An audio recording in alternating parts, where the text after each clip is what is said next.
Within the Explorer file management tool, there's no command that allows me to select a single folder like Seminar and then be able to print the contents of that folder out to a sheet of paper. Well, let's go ahead and add one, shall we? I'm going to start out by going to the Start Run command, and I'm going to type Edit because I want to physically create a batch file in the MS-DOS editor. I can't use Notepad, and I'll show you why in a moment. So here's the MS-DOS editor.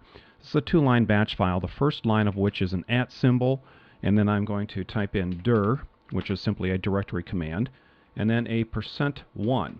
Now what's going to happen is I right-click on any folder, like C:\seminar, that folder name will take the place of that replaceable variable now shown here as %1.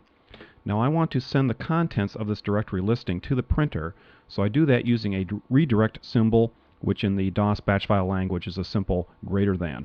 And then I'm going to send it to a universal device within PCs known as prin. Simple as that.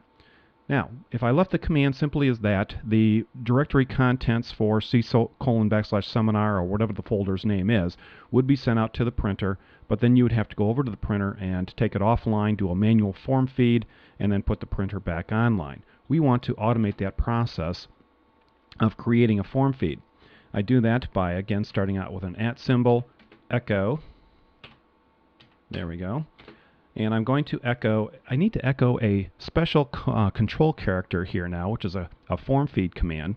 And the way that I do that within the DOS editor is I press Control and P, as in Peter, together, then press the escape key once I let up on the Control and P characters.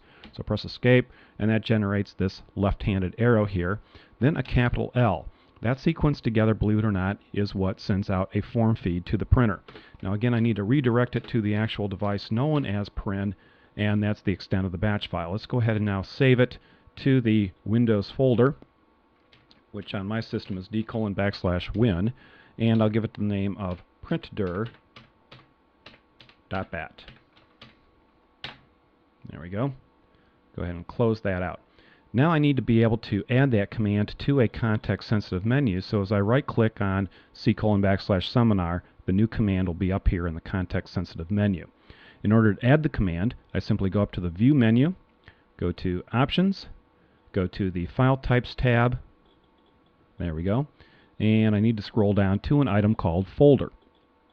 Note that there's an item called File Folder as well. Skip that, go right past that to the item simply called Folder, then choose the Edit button over on the right-hand side.